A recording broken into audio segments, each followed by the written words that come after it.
Welcome to Adapted, the show where we discuss adaptations of various forms. My name is Tom, and with me is...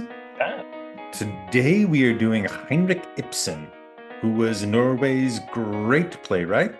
He was born in 1828 in Skien and grew up in poverty. His first play was Catalina, which was written in Shakespearean verse and was a complete dud. But he did make friends while in college and got to take over running a theater in Bergen.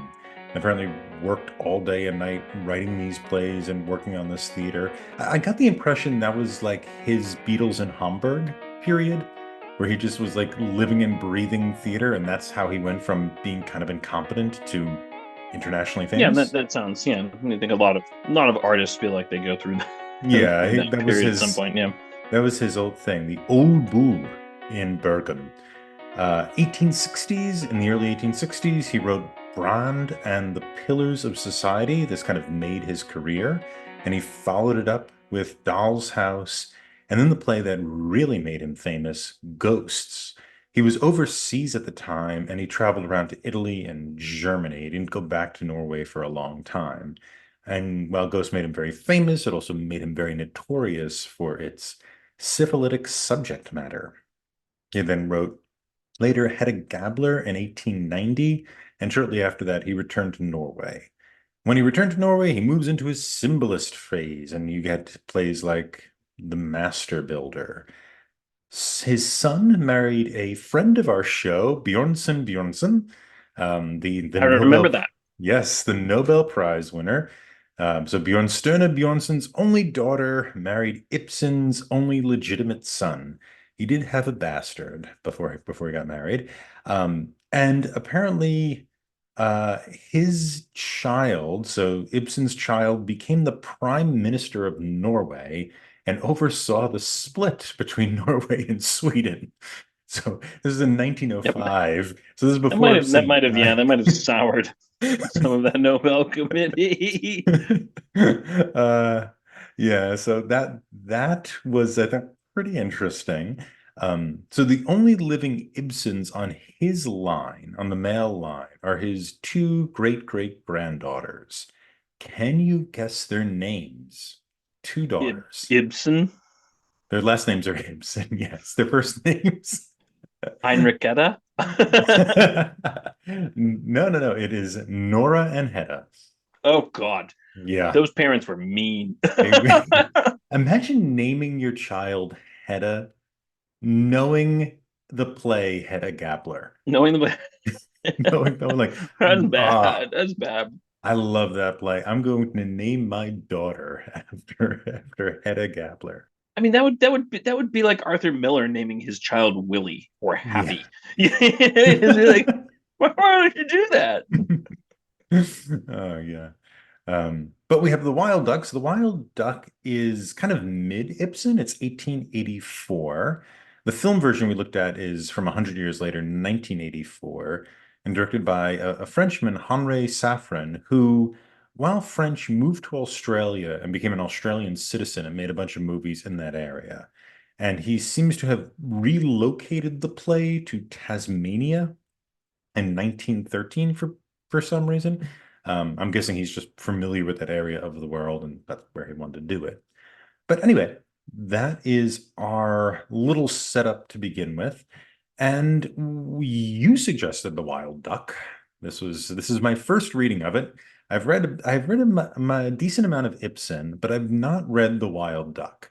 So Well, so why of all why, Ibsen did we why did you inflict this upon yeah. us? I mean, Mhm. mostly because the only I don't particularly like Ibsen. The only Ibsen I really like is Master Builder. I really like the Master Builder, but apparently there's no movie of it. we looked. There's like no really good movie of the Master There Builder. is a recent movie from 2014 directed by Jonathan Demme.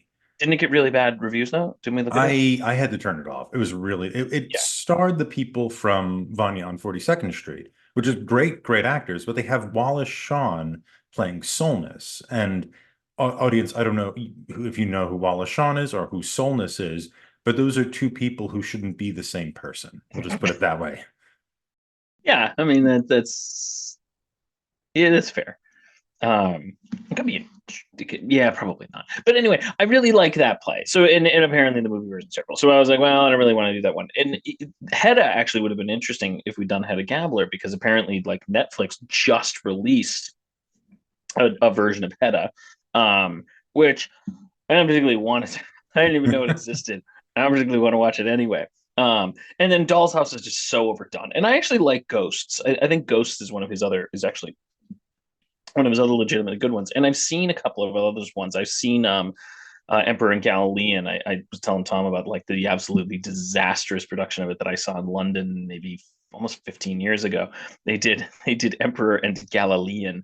So it was sort of like, well, what are we going to do if we're going to do an Ibsen? And I've seen a production of Wild Duck. Which I actually liked that production. It was a college production. It was actually pretty decent. So I've seen a production of it, and I think it's interesting because of its link to Eugene O'Neill, which, as I said when Tom and I were discussing it, I go, "Oh yeah, this is basically just Eugene O'Neill just cribbed this one," and it's not. You read probably the first three acts of it, it's not obvious in what way he did, and then you get to the second and third, like the fourth and the fifth acts, and you're kind of like, "Oh, I see. Yeah, he just lifted this right out." So I think it's interesting for its influence clearly that it had on O'Neill. There is O'Neill. There is no doubt that he read it and that he took part of it for one of his plays. And I think that's why I found it interesting. And apparently there was a movie starring Jeremy Irons, and I said, why not give it a shot? So that is why I picked it. It's not because I particularly enjoy it. It's just because the one Ibsen play I really like apparently has a terrible movie. So we went with Wild Duck. Yeah, and I agree with you. I really like Master Builder. I like Ghosts.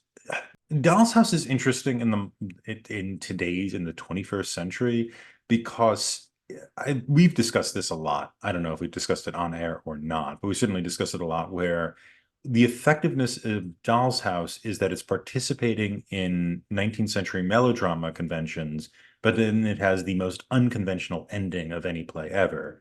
But since we don't use 19th century melodramatic conventions anymore, we know the ending far more than the conventions. So I mean, we see it's telegraphed. It's telegraphed to a modern audience. Like I first read Doll's House in high school for English, and there was everyone knew every it was an all guy school. And we all got it. Like we within minutes, everyone sort of like had picked up on exactly what was going to happen because we're so attuned to this to how to read a female character in a play.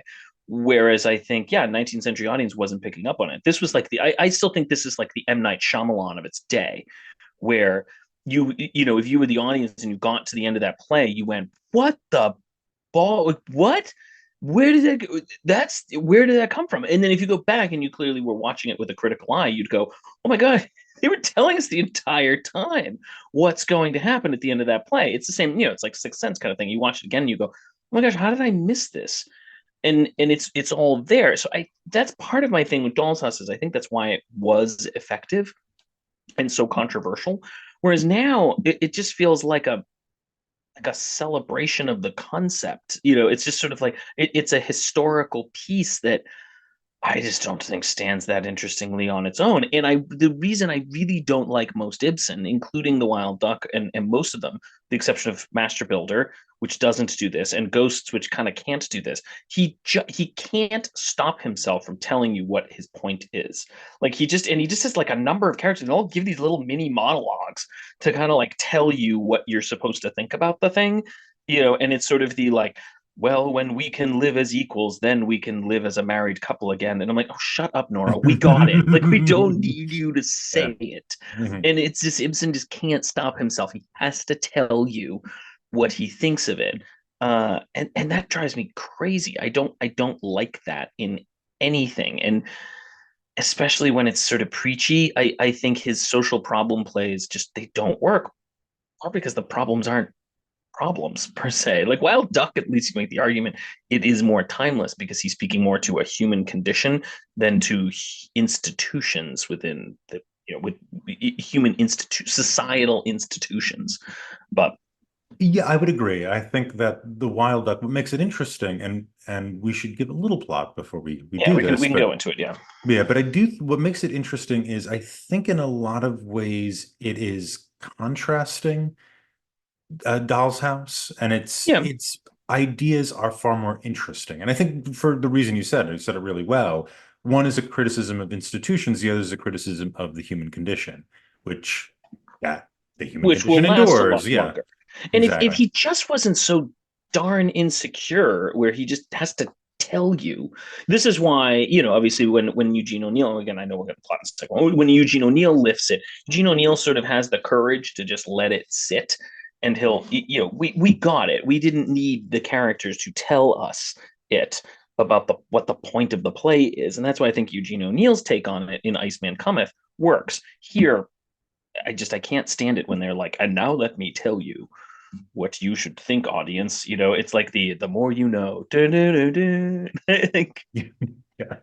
Yeah, O'Neill doesn't do that. And O'Neill's he doesn't tell you what to think, but there's also, I think, a far more complex skeleton that he's Oh yeah. hanging these things Oh yeah. on than with Ibsen. Ibsen's fairly simple.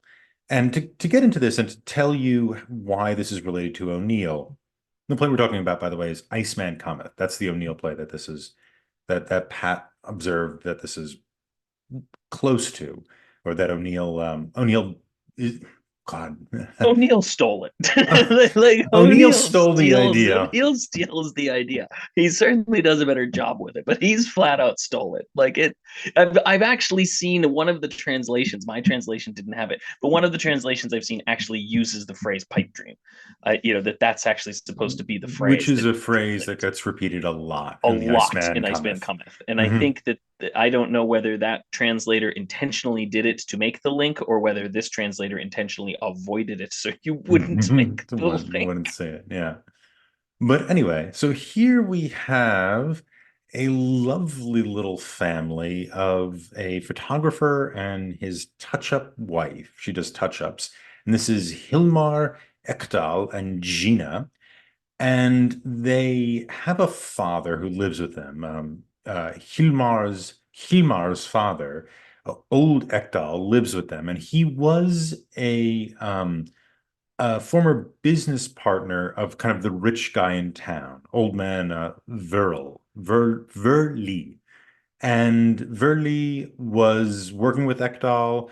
Something went really bad in the business. Ekdal seems to have gotten the brunt of the punishment. He was a man in the military. He lost his military rank and the right to wear his uniform. And now he lives with his son and his son's wife and his son's little daughter, Hedvig. And, if somebody's looking for a name for a baby girl, Hedvig is It apparently is, yeah. available. Um, so what happens is they're living there, and what becomes clear is that Gina was probably no, definitely in a relationship with the old rich man who betrayed the family. And then after the betrayal, the old rich man set his mistress up with the son of the man he betrayed, gave them money to start the photography studio, and basically financed their life, and then hired the old man who he betrayed as a copyist, and he's kind of a useless copyist. It's really there just to give him money. So that's the setup. Hilmar doesn't know anything about it. He's completely oblivious. And then the old rich evil man's son, Gregor's, Let's just returns. call him Mr. Potter. I don't think things. Oh yeah, okay. So Mr. Potter. Mr. Mr. Potter. Potter is the Mr. evil. Potter here. Yeah, Yeah, he's the evil old rich he's the man. evil old man, and he has a son, and his son believes in idealism. He believes that we must speak truth, and then the truth shall set us free, and then we will be free and true and can live in the truth and the foundation of truth and go on and on and on and on. Um, and so he comes to the family, realizes what his father did, and decides to tell them the truth. He tells Hilmar the truth about his wife and about why the old man set them up. And of course, this turns into a disaster, ultimately resulting in his daughter accidentally shooting herself while trying to shoot a Sure, she sim. kills herself. She kills herself. Well, she's trying to kill the duck, right?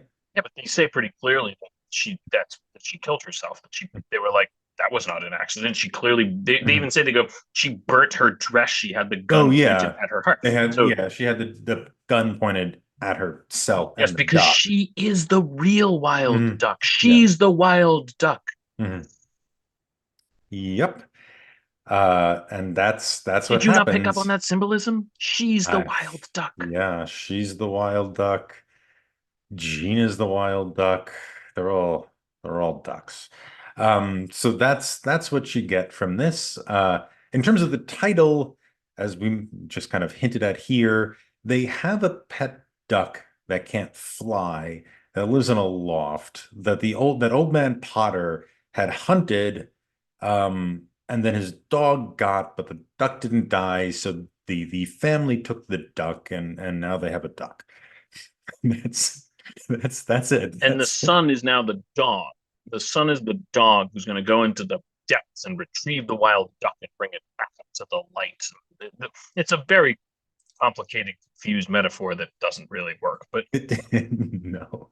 Um, different people interpret it different ways. So Hilmar is like it's like his wife is the duck because she's been through the hands of old man Potter and has been damaged by him. In the end, they determine the daughter is the duck. part of me wondered when I was reading this is like, because I was like, is this the joke that Chekhov was going with? Like, I am the seagull, and like I am the wild duck. Like, was that the joke that Chekhov was trying to make? Oh, Was just I hope mocking so. Yeah, because just it would be mocking really Ibsen. funny if he was just mocking Ibsen's like, I'm the wild duck. No, I'm the wild duck. I shot the wild duck. I shot myself. Like it just has this like I am the seagull. Like it just had this sort of I'm like, is that the joke? Was that what he was going for? I don't I obviously know, but it would be yeah. really funny if it were. Realist writers in the late 19th century needed a bird metaphor to really nail down their play. It was just in at the time. 1880s, 1890s, you needed a dead bird if you wanted to sell something. But anyway, that's the play. We should mention Reeling too. Reeling is the doctor who's like a drunk doctor who lives with the photographer. He rents a room there.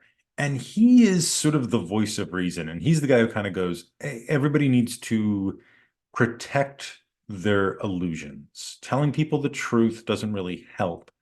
You're just going to spoil everything. So please, Gregors, you irritating little man, go away."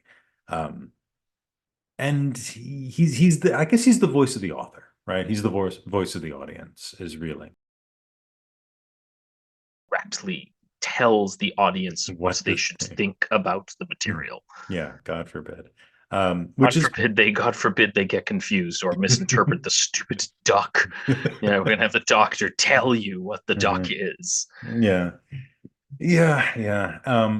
Probably a fun role to play because you get to be kind of a bit of a drunk and fall down, and then you get to tell everybody off and be smarter than everybody, but a terrible traumatic device. Really, Yeah, really irritating. it's a very this play just feels it's complicated. It's even the setup feels weird. Like the whole first act just feels like a really weird way to start it.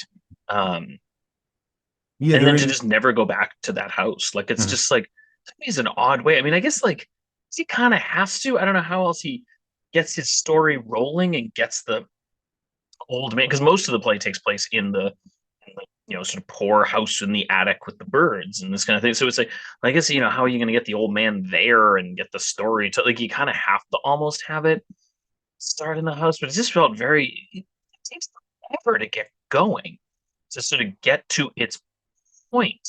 Like it seems like it's going off in a totally different direction for most of the play, and then you're just sort of, why are we in this other house now, and why are there birds everywhere? And like it is, like, it just feels like it feels like a very muddled Yeah. play structurally. The first play takes place in Old Man Potter's house, and there's a big dinner party. And then The It's basically embarrassed. just a giant exposition act. Like Yeah, it's just you like, have a standard Ibsen maid scene where the old man Potter is now going to is in an inappropriate relationship with the new housekeeper.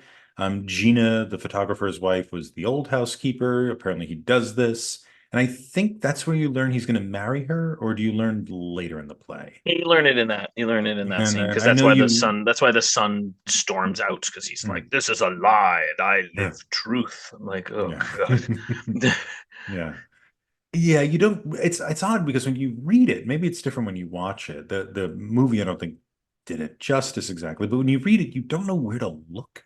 It's this kind Yeah, of sense of like there's people coming in. You cannot tell unless you look at the cast list or something like that, which I didn't do. You can't tell who the main character is. It's just like a barrage of characters coming in and out, and it takes a little while to settle down.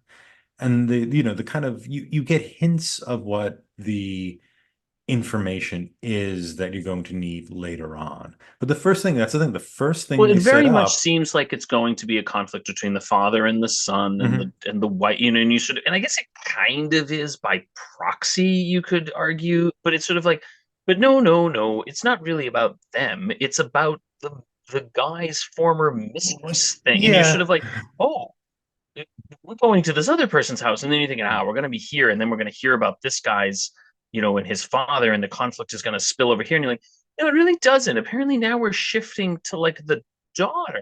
I guess is she the conflict, and then you're sort of like, is she going to like get married to somebody? Is she going to marry the son? You know, I remember like trying to be I'm like, what is this? And you're like, oh no, this is the main story. This the people in this apartment are the main characters. Whoa.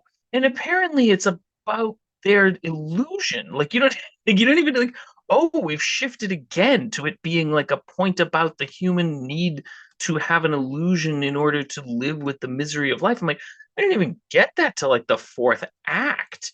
And you sort of like, that wasn't even suggested that that could be what this is about. Like it just feels like it was written without a lot of editing, maybe, maybe. Yeah, the impression, my reading of it is the first act is the gun being fired.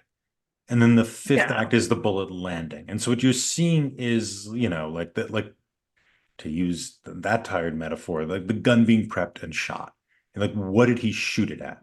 And then that's kind of how I took it. Um, I is mean, it that is, but it's just like you, for the longest time, I didn't even know why he fired a gun. Like it was yeah. just kind of like, what is he doing? Like you don't even get that. It's like, oh, the point is he's going to reveal the truth. Mhm. I don't get why he's going to. You're like, oh, he's an idealist? Why? Where did like Yeah. where did that like again that in Iceman Cometh when Eugene O'Neill takes this the reason why the character is doing this and you know in Iceman Mhm. Cometh which I think we'll do in you know like 3 or 4 years when we get to the 1930s Mhm. um that you know the whole point is that there's all these characters there's like a whole bunch of them there's you know almost 20 of them probably 15, 16, 17, something like that a whole bunch of characters they live in a bar they're all completely decrepit they're all at their last legs they just drink all day but they all have these sort of pipe dreams that get them through the day like I'm going to do something great in the future and they all have their pipe dreams about why they went wrong in the past you know sort of thing and their best friend's coming. He shows up and he's like, I'm going to get rid of all your pipe dreams and show you the light, which is the same thing that is going on in this play, clearly. And that's going to make you guys happy. And of course, it doesn't make them happy. And then part of the play is like, why is this guy coming in here to tear down all their pipe dreams? Why is he doing this? And that's part of the discovery of the play as well, which is why that one works. This one's just like, he apparently has this religion of the ideal that he That he calls it. learned at college. He's Yeah, home that he from apparently learned at college. college and has been living. I mean, I'm like, this dude's been living in like the wilderness for 20 years, they say, and apparently never grew out of his college ideas. Like, that seems weird. But, and of course, it's like, oh, but the doctor character knows him from before. And this was like his philosophy then. And he's had it for 20 years and has never learned that it's a disaster and now is going to test it out on his friend 20 years. Like it doesn't make any sense Yeah. as to like why is he doing this now? And it's not part of the discovery of the play. You're just supposed to accept it that he Mm. is this way, It would and make a lot more, that's it. yeah, it'd make a lot more sense if he was young. Yeah, If he was a young man, and this is what's kind of confusing in the movie, he maybe it was just the graininess of the shots, but he seemed a lot younger in the film. but it says he's been in the North for 20 Oh, yeah, years. he's supposed to Yeah, be in his 40s yeah, at least, right? I think yeah. he's supposed to be in his 40s or at the best late 30s. So he's a middle-aged person, but he acts like a 22-year-old who just Yeah. finished an undergraduate degree in sociology or Philosophy. something I like was gonna say that. Yeah. philosophy or Or yeah, whatever. philosophy. Yeah, Yeah. And he's going out there to apply his learning to the world. And it's just he's he's losing his hair, I imagine, if yeah. he's in his 40s. Like it's just it, so it just makes no sense because again it's like yeah this guy has been living supposedly in the wilderness with like hard men like working in like mines for 20 years and I'm like this man would have gotten rid of this stuff by now like there's no way like what was he doing preaching these ideals to men like coming out with the black lung like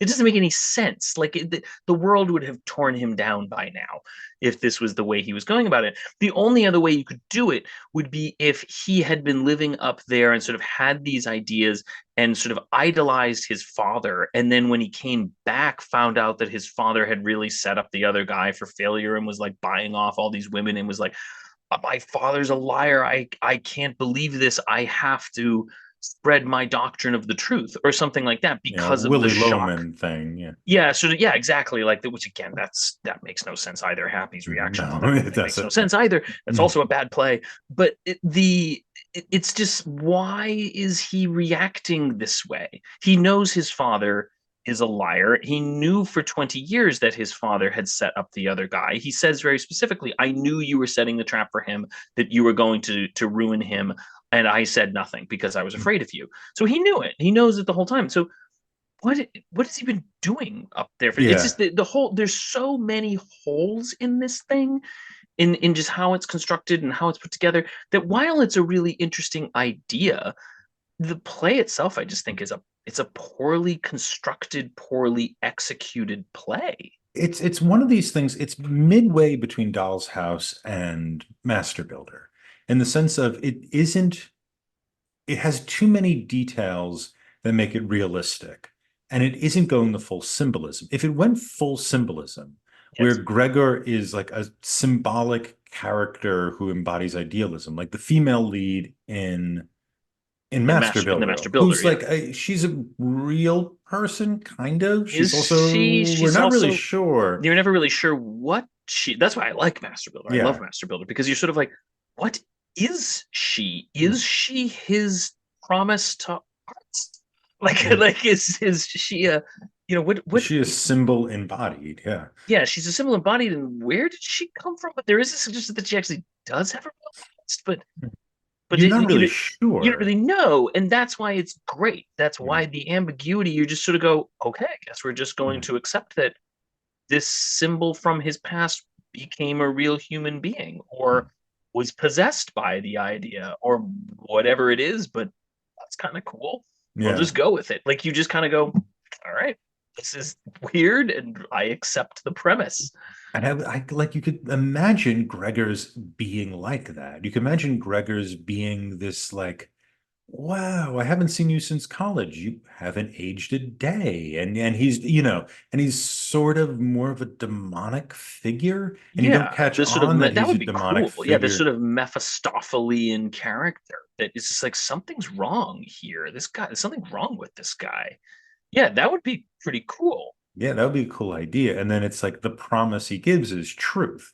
Like that's the promise the devil gives you. Yeah, the It's devil promises you truth. truth. I mean, that's Mm, great. mm. Already, your idea is way We're better. doing it. We should write This is a this. great idea. That's actually a really good idea. The devil promises you truth, Mm, and that's therein lies the mm. trap that it's Yeah. true. Hey, what a great idea! Like, Uh, now, if and then we'll Ibsen have the did archangel this, he'd Michael have. come down and tell you this, and then it'll be an instant play. Yeah.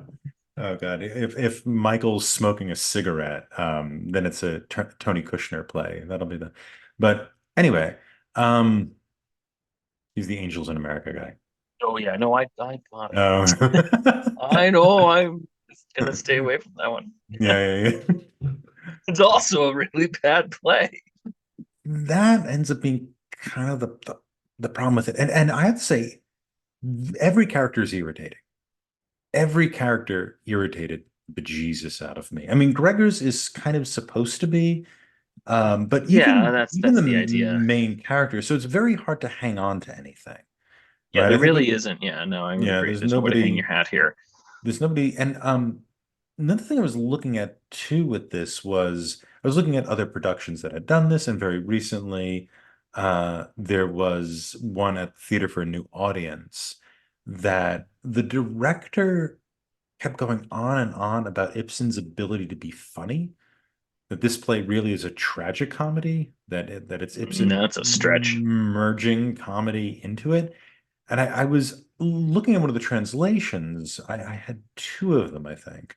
And one of them, the translator was saying that there's supposed to be all of these malpropisms from oh, what's the wife's name? From Gina, that she's Oh, supposed to be speaking like almost kind of like nonsense occasionally. Like she just keeps getting her words wrong for some reason. Um, oh yeah, no, and clearly that it's didn't come across in translation, but no, and that's supposed to be like a humorous thing. And so is this supposed to be funny? I mean, I don't think so. He takes it to he's too I don't get how because he takes himself so seriously. Unless it is the humor is just like I don't know, you have the drunk sitting there spouting that lies are necessary and And you have maybe a wife who's uh, but I don't think she's supposed to be dumb. Like she runs the family business, right? She's in charge of the accounts. You get the opposite impression yeah, from you get the reading impression that she's actually the only one that's doing anything, and that was the whole joke. That was the whole point, not the joke, but that was the whole point of why the Mr. Potter, evil rich man, made the was like you should be a photographer because he knows like well she is actually the one who knows photography. it. You can just go and do absolutely jack, and just play with the birds in the attic while she's. I'm really setting her up like that seemed to have been what the suggestion was that he really wasn't going to do anything. She was going to do it, and he would just play around. And that seemed to have been the suggestion. So yeah, she seems to be the only one that's actually getting anything done.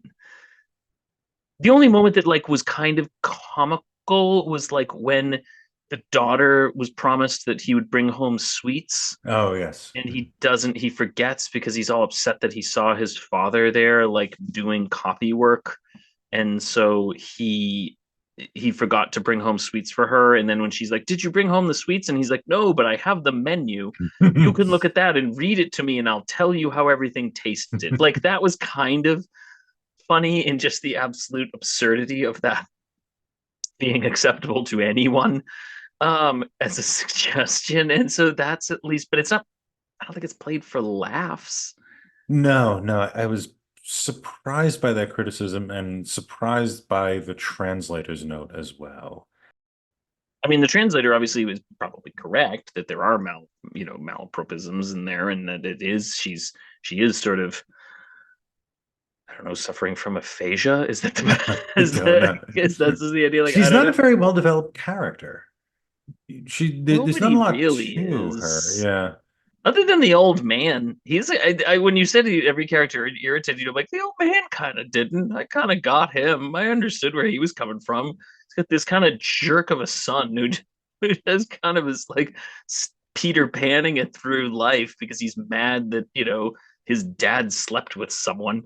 It's just sort of this like, yeah, bro, just get over it. And he's just sort of being like, you know what?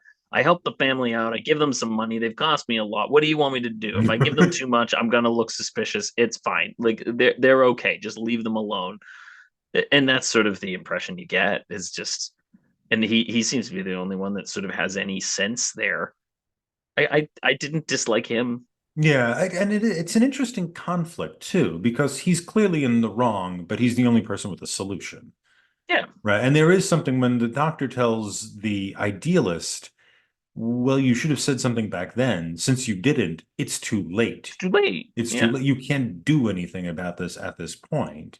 That's all very true. And it would have been interesting to spend more time, I think, with old man Potter, who has, kind of figured things out. I mean, maybe we've learned everything we need to and don't, but I mean, he's a far more compelling character for that reason. He's the only person with like, It's the only one with sensibility. legitimate conflict. Mhm. Yeah, that's You true. know, he's the Yeah. only one who kind of has like, I've got some problems and I need to find solutions to them. Every other person just seems to have like a manufactured problem so Ibsen can tell his story. Like you just kind of, even the idealist one, it's like, I don't get why you're doing anything that you're doing. I don't get why any of you care about any of the things you claim that you care about, except for the old man. I'm like, oh no, I kind of get where you're coming from. You kind of make sense. Your problems seem organic and legitimate. It seems to be just the emptiness of empty speculation because the idealist is his speculation is useless. And then the photographer, he is constantly trying to build something. We don't know what it is. They never tell you, but he's trying to design something. And it's clear he's just wasting his time. He is Yeah, no, he doesn't know what he's doing. And yet it's going to be this great invention that's going to make him lots and lots of money. And so there seems to be this attack on non-practical people from a playwright. But I guess he will, I guess he managed a theater, so he has some say in practicality. That seems to be what's going on, is everybody is if you're useless and good, that's worse than being morally compromised, but doing something productive in the world. That seems to be the outline from this. yeah. I don't even Right. know if it cares. So there you go. That's very exciting.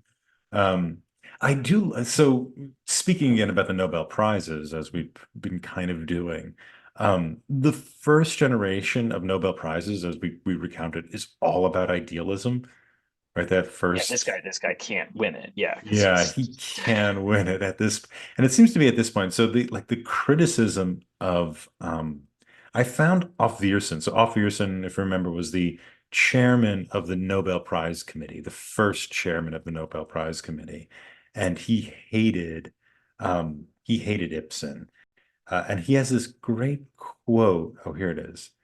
which again is ironic because Ibsen is the only Ibsen of all the Nordic writers of this time period is clearly the best. Even if I don't particularly like him, he's clearly the best writer coming out of that time period in out of that region of the world in this time period. And it's sort of ironic that he's the only one. He's one of the ones they didn't give it to.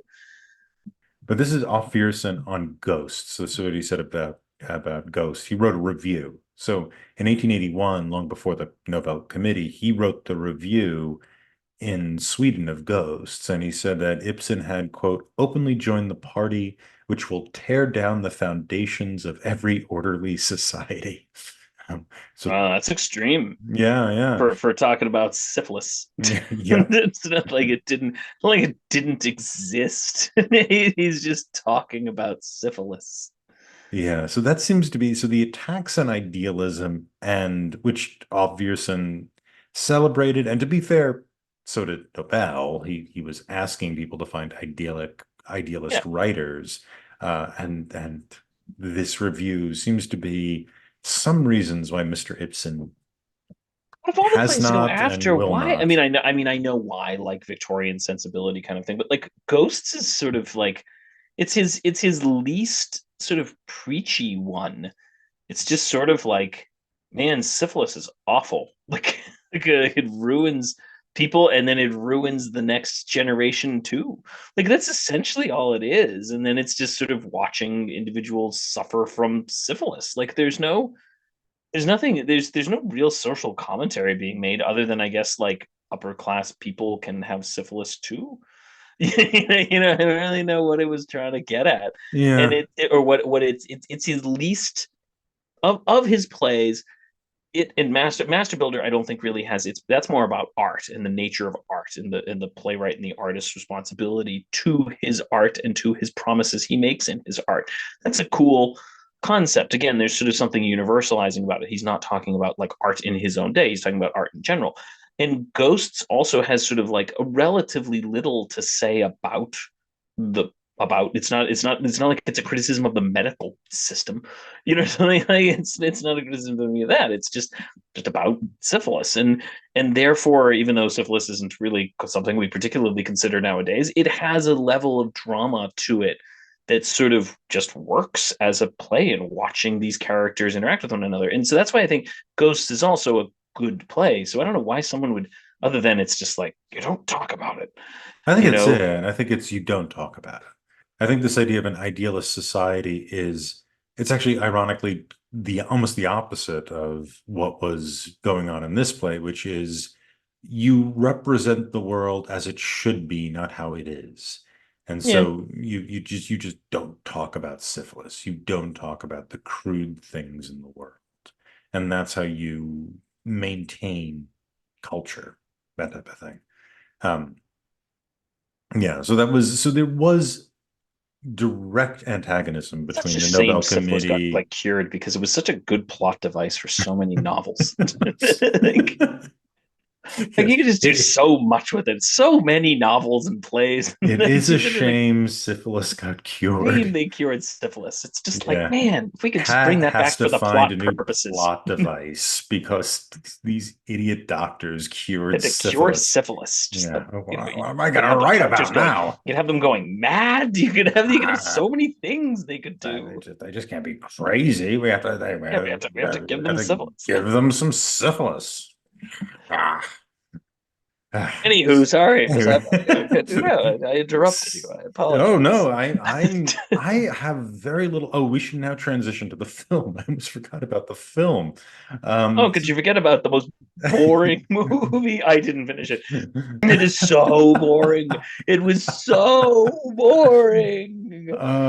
so the Wild Duck, it's Why were this. they whispering? Like they all were just whispering. Did they feel like they were whispering all the time? Like, why are you It's a whispering? You're in your very own quiet. house. Why is everybody whispering? It's your It's own house. Just talk. yeah. I don't know. My guess is the reason they made this. I couldn't find this, but it's the 100-year anniversary of the play. I That's guess that would make that would sense. make That sense. was I literally was. I mean that is a reasonable explanation. I was watching this going, why did they make this? Why did they make this movie? They didn't do anything with it. It's the most boring production of something I've seen. It was so dull. Yeah, it has a BBC feel. It has one of these like, Yeah. whipped together things. It has Jeremy Irons and Liv Ullmann. And Liv Ullmann, if you know her work, is probably the most famous actress to come out of Sweden since Greta Garbo, anyway. And she was most famous for her partnerships with Ingmar Bergman. They just made a ton of movies together. And I believe she's played Nora before. I think on film, if yeah, it's definitely on stage. And she would be a perfect actress to do this role. I found maybe it was the film copy we had, which definitely wasn't from an illegal The Russian the website. pirated Russian No, website it was one. definitely we definitely got it legal and not that way. That I couldn't make out her face fully, but that performance was about as flat as Everyone's performances were so flat. Like literally, there was nothing. yeah. I don't know how. Even Jeremy Irons, like even his like sort of classic like you know way of speaking, like you wouldn't even recognize him. Like it just like there was nothing. Even he's not chewing the scenery. No one was doing anything. Like it was the most flat. It was like the naturalism thing where it's like, in order to be naturalistic, we'll just all talk with no intonation and we'll just be really slow and we'll whisper a lot because for some reason that's natural. Like I don't know. It's Oh, yeah, it's a bizarre thing because I mean, Jeremy Irons is he's a lot better in other things. He's not very good here, but Liv Ullmann is so good in other things and so so bad here. I think well, I think Gregor was the worst thing, but in part that's the script and whatever. He's just a bad character.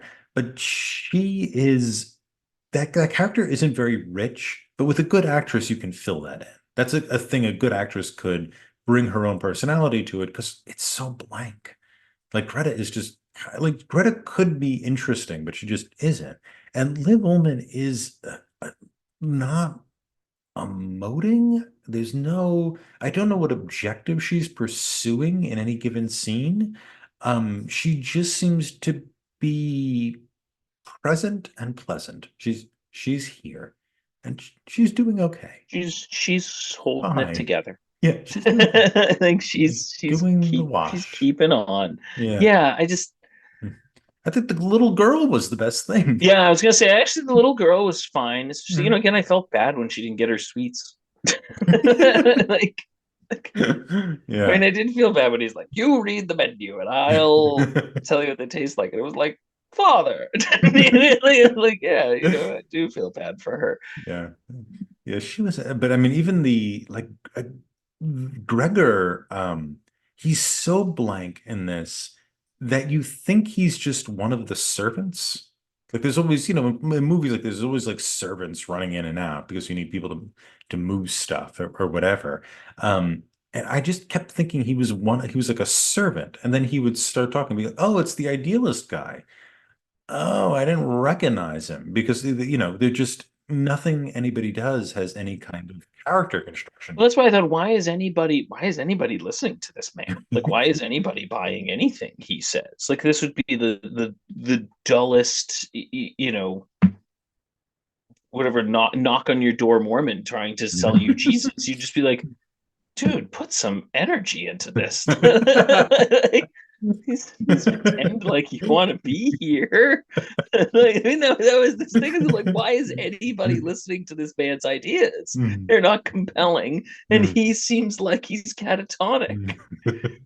Why would anybody listen Why to would him? anybody care? Yeah. Yeah, that's why I Uh, said I was like, let's get Orson Welles in there.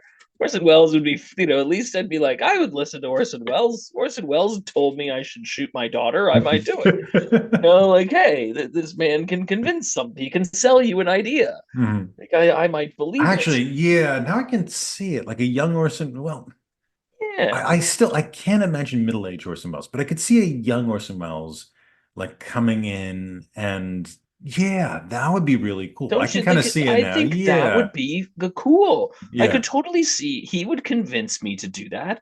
Yeah, He would, because he would just barrel over everyone. yeah. You would have to do what he says. And that's what happens in Iceman Cometh, because that's what Hickey is. Hickey is, Orson Welles would have made a great Hickey.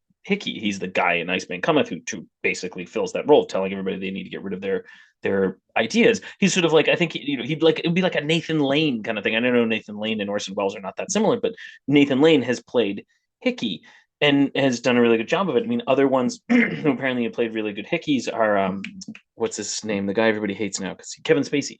The Kevin Spacey apparently played a really good Hickey, or I actually saw Nathan Lane do it. And so it's like those are the kind of characters you just need. You need these characters with just an enormous personality that just sort of comes into a room and convinces you to do things you wouldn't normally do or accept ideas you would normally accept.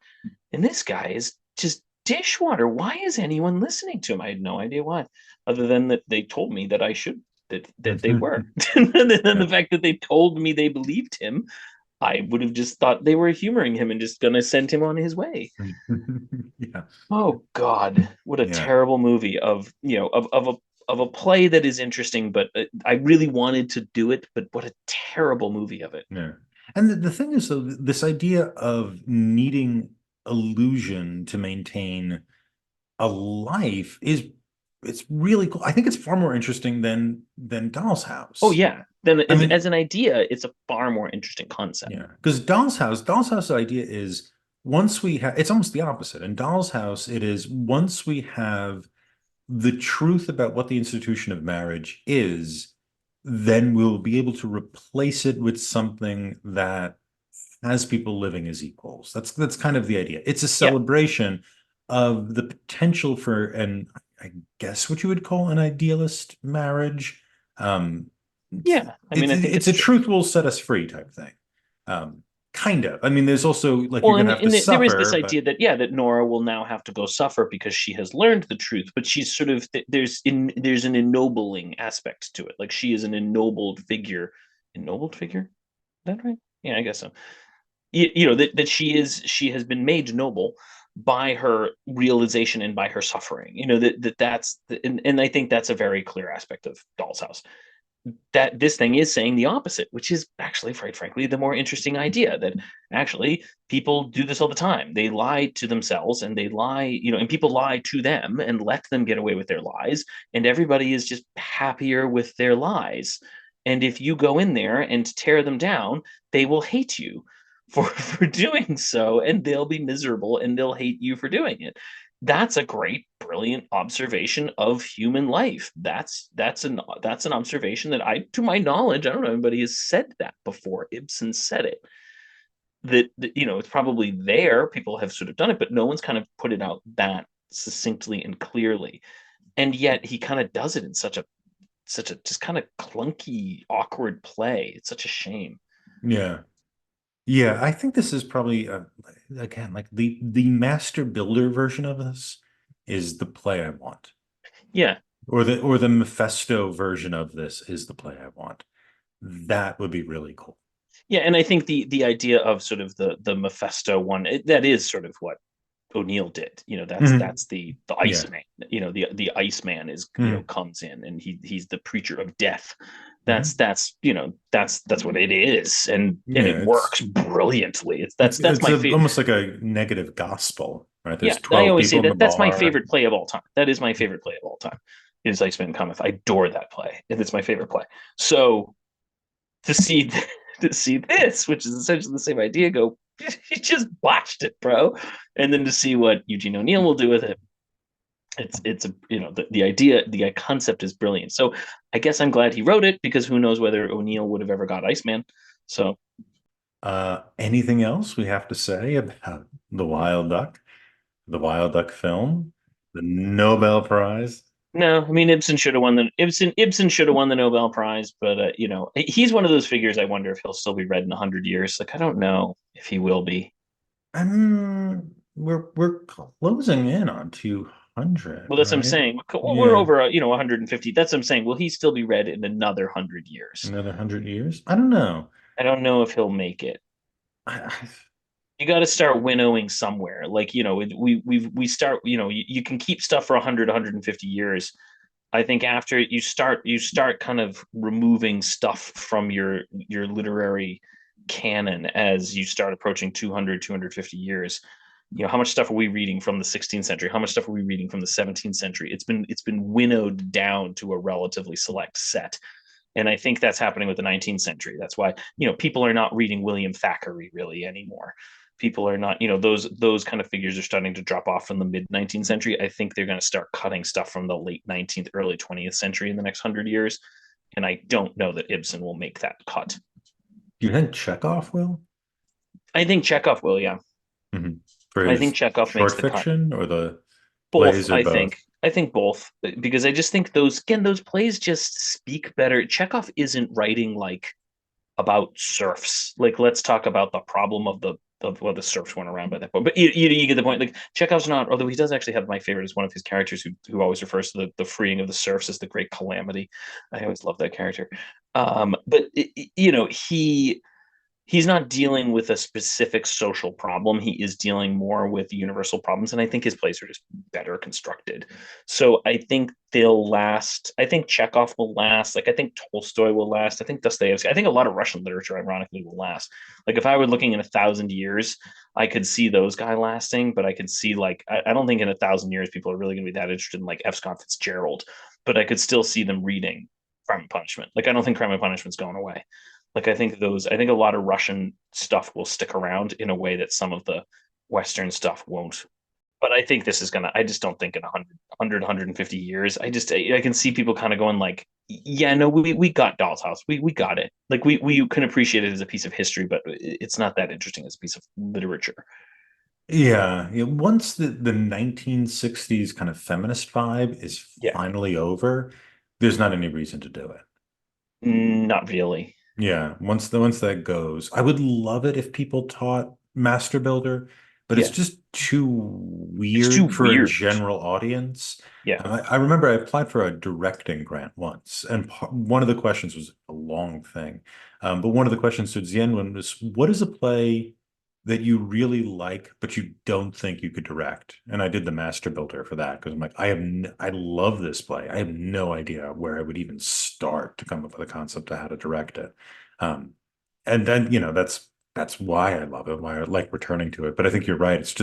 It's too odd. It's hard to stage too.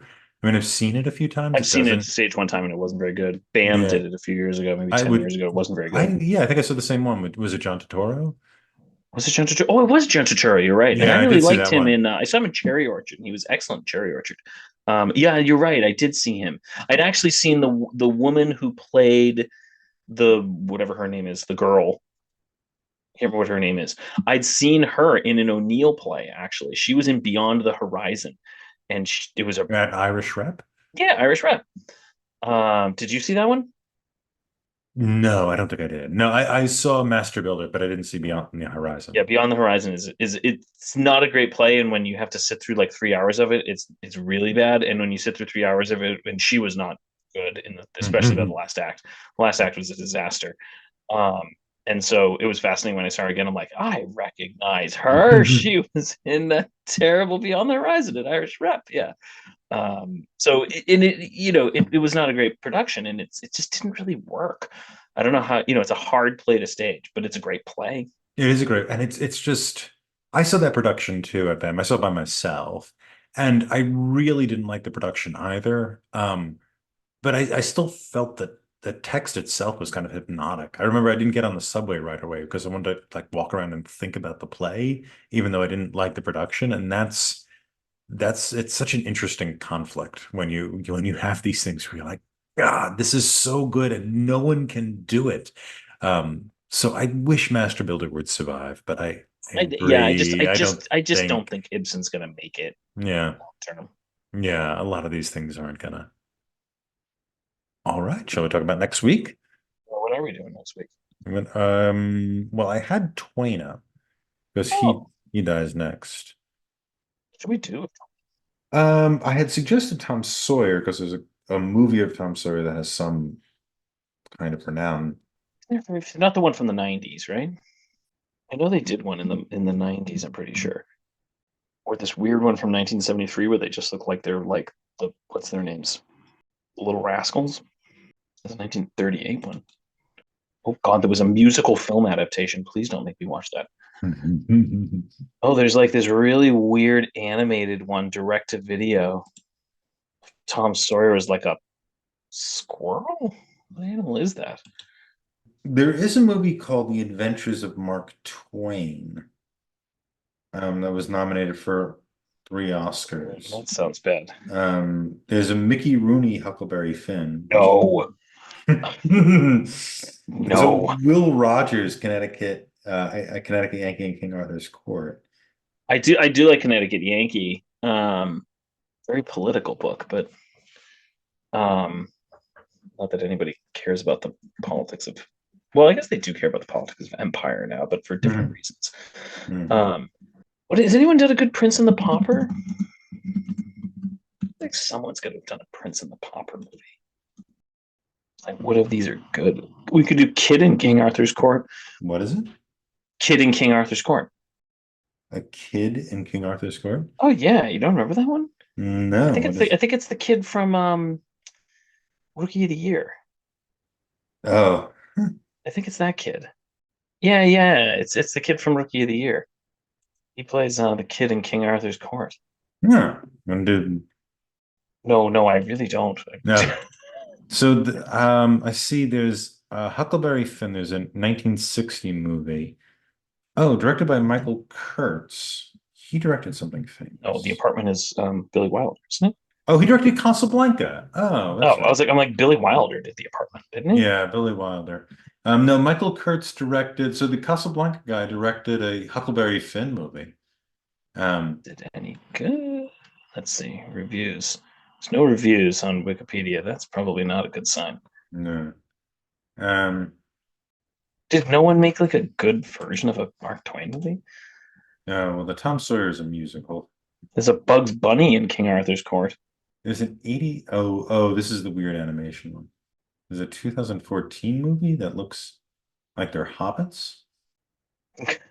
Oh, there's a Prince and the Pauper. There's a Disney, and I forgot about that. This is the one I saw as a kid, where Hmm. there's the Mickey is the Prince and the Pauper. Oh, okay. It's like two Mickeys switch. It's only 25 minutes. I thought it was longer. We can do that one. No, I mean it's 25 minutes. Hmm. How I long can't is the believe this book? like didn't Prince and the Pauper. 150 pages maybe. Has there ever been a good movie adapted from Mark Twain? In a weird way, as a compliment to Twain, basically no one's done any good film adaptations of his books. You'd think like, well, the problem with adapting Huckleberry Finn is too obvious now. Um, Yeah, you I mean couldn't it's do it. no, and that's why I was like, Prince and the Pauper at least is like less controversial. That's why I was like, don't you put in Ed Wilson? I mean, like The Adventures of Tom Sawyer from 1938 seems to have gotten some They haven't done an older good movie in a reviews. while. Yeah. Uh, and I've not read Tom Sawyer, so that would be I read it when I was a kid. Let's do that. 49. There's a musical version of Bing Crosby version of Connecticut and Yankee and King Oh Arthur's God, Court. that's gotta be really bad, right? Bing Crosby, I mean, I like Rhonda Bing Crosby, but that Fleming. can't be good. Mhm. I yeah, have no idea. Um, Have you read Connecticut Yankee? I have, yes. Yeah. Yeah, the one I haven't read is Tom Sawyer, and I haven't read Prince and the Pauper either. I've read Prince and the Pauper. I went through like a Mark Twain kick when I was in like junior high. I think I read like everything. Oh, there's a pre-code Huckleberry Finn from 31. I mean, it seems like it's not, it So was Ron nominated for like Howard. a, no, I mean, either the Bing Crosby one, I would say either the Bing Crosby one or this 1938 Tom Sawyer one. Yeah, They that's seem like that's the the, one I thought of doing, just because it yeah, had gotten better reviews. I think we do either of those. Tom Sawyer, Hmm. All right, it's quite a guy. there we go. You can rate and review this show anywhere fine podcasts are available. For those viewing in YouTube land, if you haven't already, please like this video, subscribe to the Talking Studios channel for all our exciting content, and follow us on social media at Talking Studios.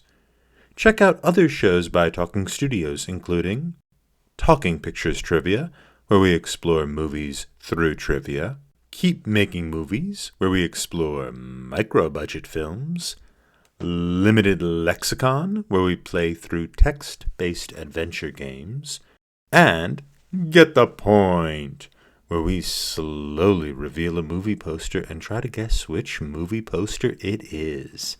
Got a question for us? Call the Talking Studios hotline at 201 467 8679 and leave a message. It may be featured on a future episode. And if you haven't already, please subscribe to Adapt It, wherever fine podcasts are found. Join us next week when we discuss another person who should have won the Nobel Prize, Mark Twain, and his book, The Adventures of Tom Sawyer. See you then. Wow, Talking Studios. Next week, we'll be discussing another person who failed to be acknowledged for his work by the Nobel Prize Committee. And this person is Mark Twain, I believe our first American of the Mm-hmm.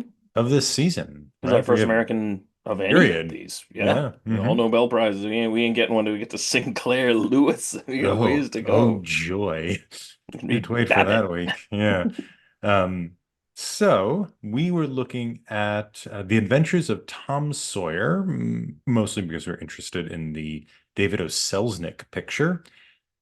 But were we to make another film out of this, Pat, who would you hire to direct this film or not direct this film? Your We were running, choice. we were starting to run out of some people because of when this question came. I'm like, I don't know. I came with what I think is a reasonably good answer because I just introduced my kids this week. They were off on earlier this week from school, so I was like, you know what? Let's watch The Princess Bride, and I think you should get Rob Reiner to do it. I think it could be kind of fun to see. He does, I feel like especially having watched Princess Bride, there's sort of this sense of like adventure and brotherhood and camaraderie. I think it actually could be kind of fun to have him do a Tom Sawyer. Yeah, that might That's what be I would go with. fun. Yeah. Yeah, okay. I can I see mean, it's like that. who, this is like the classic quintessentially American film. Mhm, It's more funny to think of somebody, to your point, it's more funny to think of somebody who'd be horrible at doing it, like Quentin Tarantino. Like it would just be, yes. who would, and I guess maybe we should, I guess I wish I'd come up with somebody who would be bad, but not someone who's just stupid. Somebody Mhm. who would try to do it and do it really poorly. Like, Mhm. I don't know, I'm thinking like I don't know, Nora Ephron or something like that. Like it's like she would try it and it would just turn into like you've Yeah. got mail. Like something like that. The That Nora Ephron, but that's Tom what I feel like. Sawyer. I feel like she would you could get her to legitimately be considered to do it and it would be really bad. So Yeah. that's there you go. If I'm still gonna go with my bad answer, that's a Mhm. bad person to direct it who could actually get the job. Yeah. Okay. I would say for a good answer, I think Spielberg could do this, especially if you had. I was thinking that too, but he's so grand. He always Yeah. like, and Hmm. everything just becomes about a boy and losing his mother or something. Like I feel like, or like, I feel like they're He all, he leans into the sentiment too yes, much. yeah. They would be like These are just not E.T. sentimental but with books. Huck Finn. Yeah, these are just sort of like humor, sort of. I Hmm. don't, so I thought of him Maybe too. maybe like Chris Columbus. He Who's was he? from that era. He was one of the Spielberg people. He directed what's his? Oh, he directed Goonies, Gremlins, Oh yeah, yeah, those are fun. He could Young do it. Sherlock He could definitely do it. Holmes, He'd be a good pick for that. Home He's sort of Alone. He directed Home oh Alone. God. Yeah, but he's definitely those kind of things. You're right. He's sort of like but they're all kind of very Tom Sawyer inspired. Like I don't know. Those all have a very Tom Sawyery feel to them. Yeah. Yeah, I think one of those. And Columbus was sort of an apprentice director to Spielberg for a while. That's how he got his start.